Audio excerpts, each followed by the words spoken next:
Esimene Moosese raamat, Noa järeltulijad, 10. peatükk. Ja need on Noa poegade Seemi, Haami ja Jahveti järeltulijad.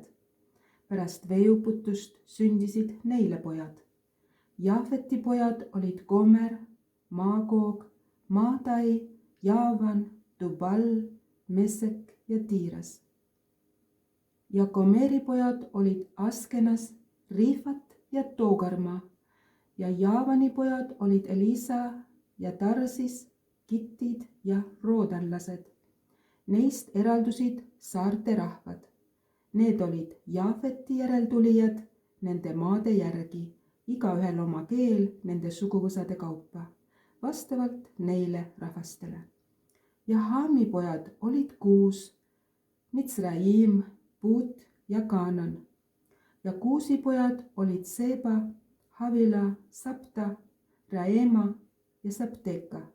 Ja Raema pojad olid Seba ja Teedan. Ja Kuusile sündis Nimrod, kes oli esimene vägev mees maa peal. Tema oli vägev kütt issanda ees, seepärast öeldakse vägev kütt issanda ees nagu Nimrod. Ja tema kuningriigi alguseks olid Baabel, Erek, Akad ja Kalne Sinearimaal. Sellelt maalt läks ta Assurisse ja ehitas Niineve, Rehobot, Jiiri ja Gelahi ja Reeseni Niineve ja Gelahi vahele. See on see suur linn. Ja Mitsraimile sündisid luudlased, anamlased, lepaplased, naftuhlased, patruuslased ja kasluhlased, kellest filistid on lähtunud, ja kaftoorlased. Ja Kaananile sündisid Siidon, tema esmasündinu ja Heet. Ja puuslased, emorlased, kirgaaslased, hiivlased, arklased, siinlased, arvatlased, semarlased ja hamatlased. Hiljem harunesid kaananlaste suguvõsad. Ja kaananlaste maa-ala oli Siidonist Gerari suunas Assani, Soodoma, Gomorra, Adma ja Seboimi suunas Lesani. Need olid Haami järeltulijad, nende suguvõsade, keelte, maade ja rahvaste järgi. Ja Seemile sündisid ka pojad. Tema oli kõigi Eeberi poegade esiisa, Jahveti vanem vend. Seemi pojad olid Elam, Assur, Arpaksat, Luud ja Aram. Ja Aarami pojad olid Uuts, Huul, Heketer ja Maas. Ja Arpaksadile sündis Selah, Selahile sündis Eeber ja Eeberile sündis 2 poega. Ühe nimi oli Pelek, sest tema päevil jagunes maa. Ja tema venna nimi oli Joktan. Ja Joktanile sündisid Almodad, Selef, Hasarmavet, Jerah, Hadoram, Uusal, Tikla, Obal, Abimael, Seba, Ofir, Havila ja Joobab. Need kõik olid Joktani pojad. Nende elukohad olid Meesast Sefara suunas idapoolses mäestikus. Need olid Seemi järeltulijad, nende suguvõsade, keelte, maade ja rahvaste järgi. Need olid Noa poegade suguvõsad, nende põlvnemiste ja rahvaste järgi. Neist harunesid rahvad maa peal pärast veeuputust.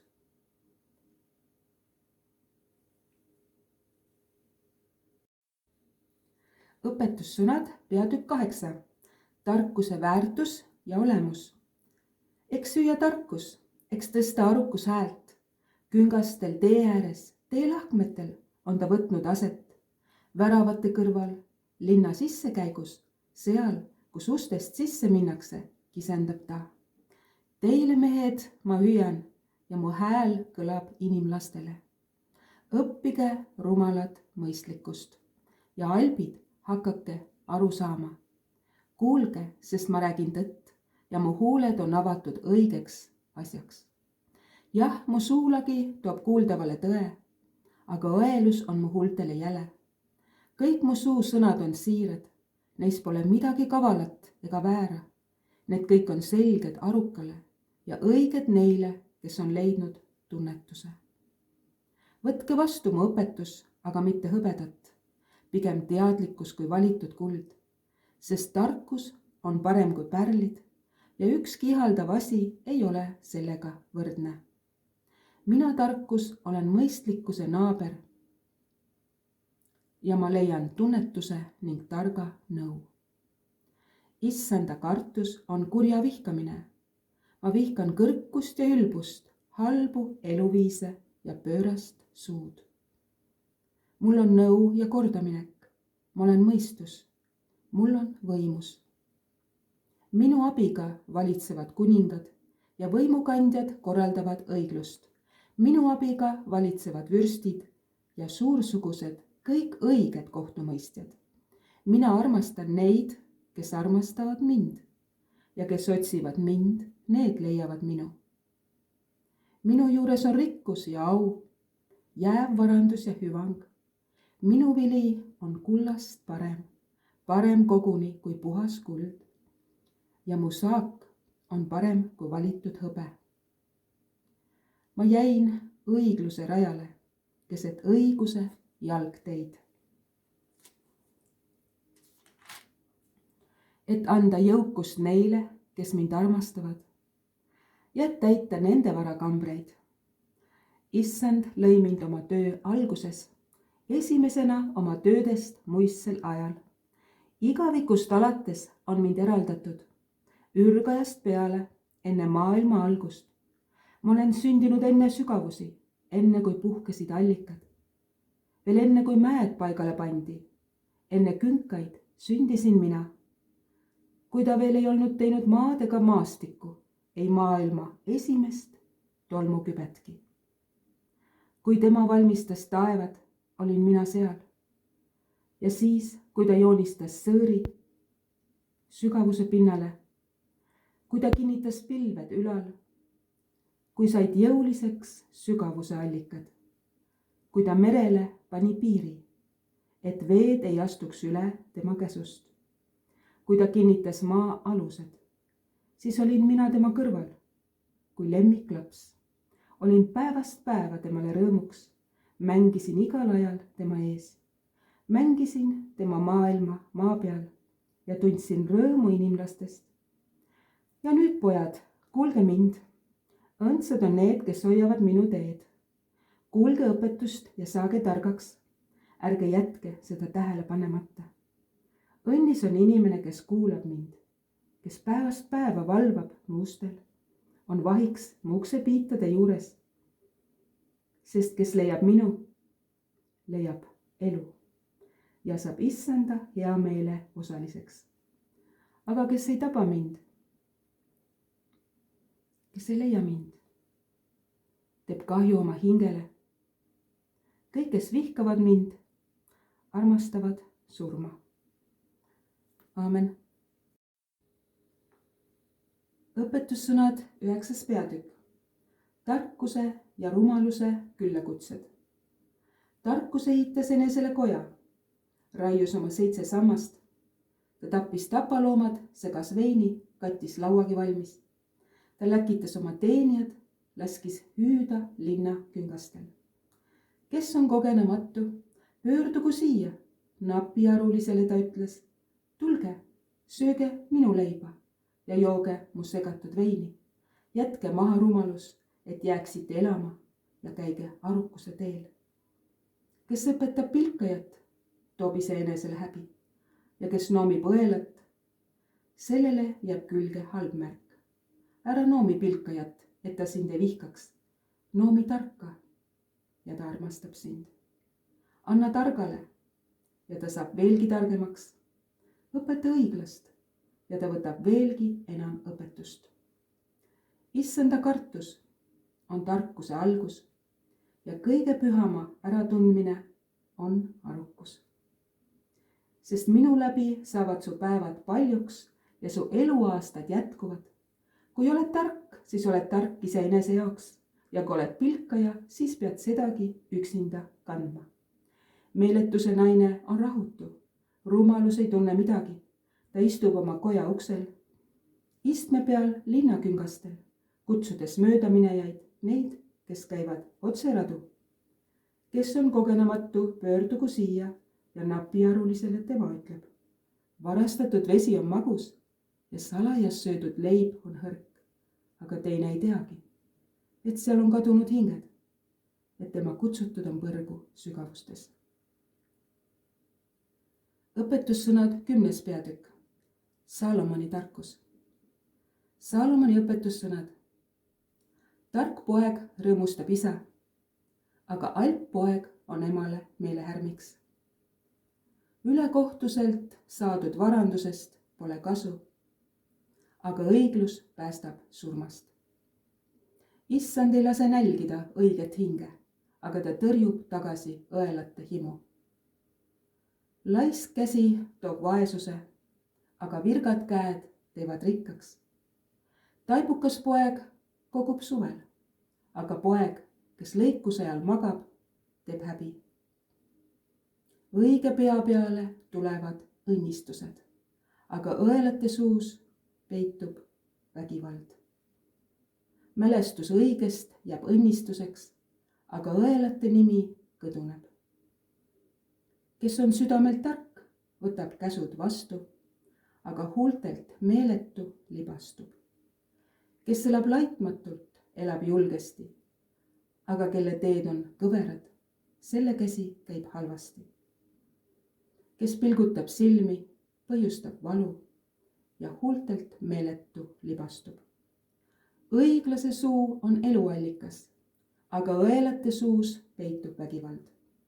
Vihkamine õhutab riidu, aga armastus katab kinni kõik üleastumised. Mõistliku huultel leidub tarkust, aga meeletu seljale on vitsa vaja.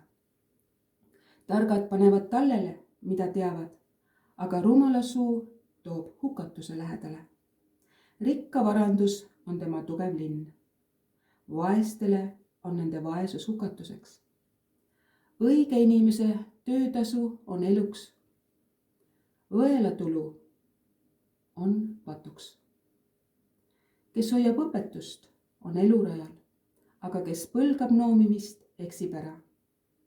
Kes peab salaviha, selle huuled on valelikud ja kes ajab laimujuttu, on alp. Kus on palju sõnu, seal ei puudu üleastumine, aga kes talitseb oma huuli, on mõistlik. Õiglase keel on valitud hõbe, õelate süda on vähe väärt. Õiglase huuled kosutavad paljusid, aga rumalad surevad arunappuse pärast. See on issanda õnnistus, mis teeb rikkaks ja oma vaev ei lisa sellele midagi juurde. Albile meeldib teha häbitegusid, aga mõistlikule mehele meeldib tarkus. Mida õel kardab, see tabab teda, aga õigete igatsus rahuldatakse. Kui torm üle käib, siis pole enam õelat, aga õigel on igavene alus. Nagu äädikas hammastele ja suits silmadele, nõnda on laisk sellele, kes tema läkitab. Issanda kartus jätkab elupäevi, aga õelate aastaid lühendatakse. Õigete ootus on rõõm, aga õelate lootus hukkub. Issanda tee on kindluseks laitmatule, aga kurjategijaile on ta hukatuseks. Õige ei kõigu iialgi, aga õelad ei jää maale elama. Õiglase suu edendab tarkust, aga valelik keel hävitatakse. Õiglase huuled teavad, mis on meelepärane, aga õelate suu on pöörane.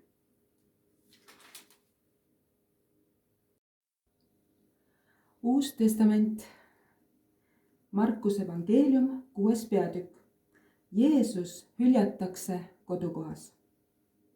Ja Jeesus lahkus sealt ja tuli oma kodukohta ning ta jüngrid tulid temaga kaasa. Ja kui tuli hingamispäev, hakkas Jeesus õpetama sünagoogis ja need paljud, kes seda kuulsid, olid vapustatud. Kust on temal pärit see kõik ja mis tarkus see on, mis talle on antud ja sellised vägevad teod, mis tema käte läbi sünnivad. Eks tema ole see puussepp, Maarja poeg ning Jaakobuse ja Joosese ja Juuda ja Siimona vend. Ja eks tema õed ole meie juures siin. Ja nad said pahaseks ta peale. Aga Jeesus ütles neile, et kusagil ei austata prohvetit vähem kui ta oma kodukohas ja oma sugulaste juures ja oma majas.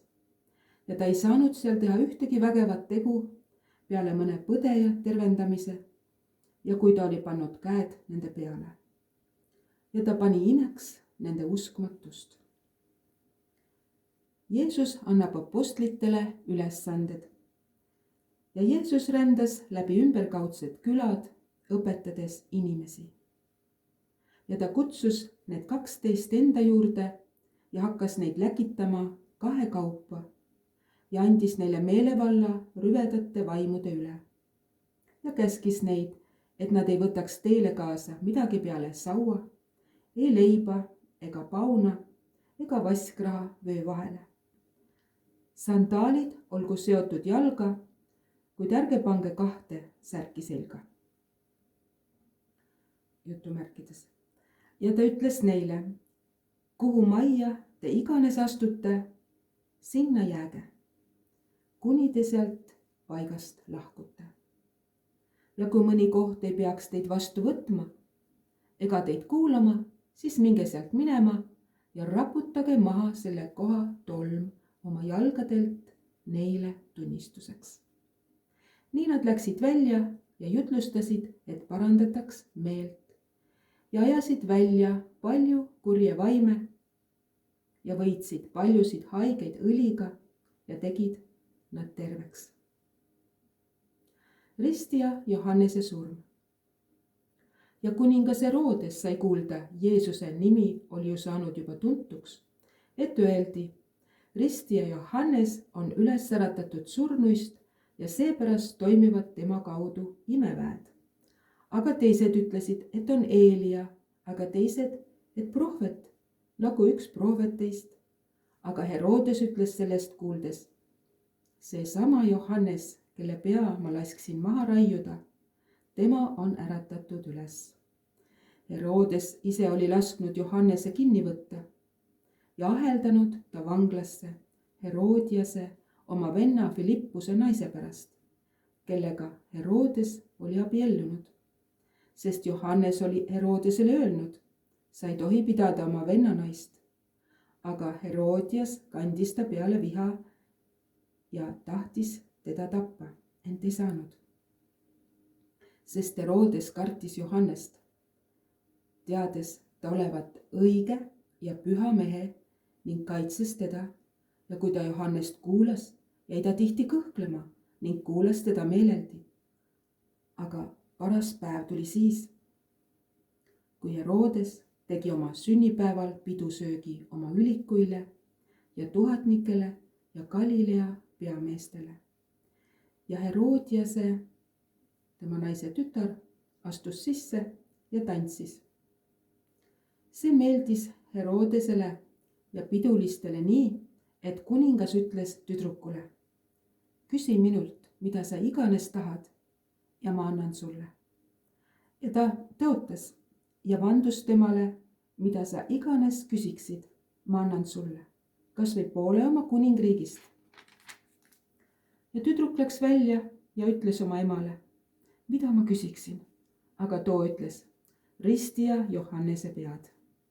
Ja ta tuli kohe varmalt kuninga juurde sisse ja küsis, ma tahan, et sa otsekohe annad mulle vaagnal ristija Johannese pea.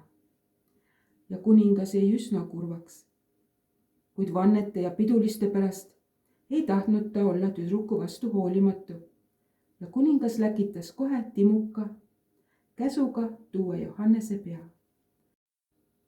Ja too läks, lõi vanglas tal pea otsast ning tõi ta pea vaagnal ja andis selle tüdrukule ja tüdruk andis selle oma emale.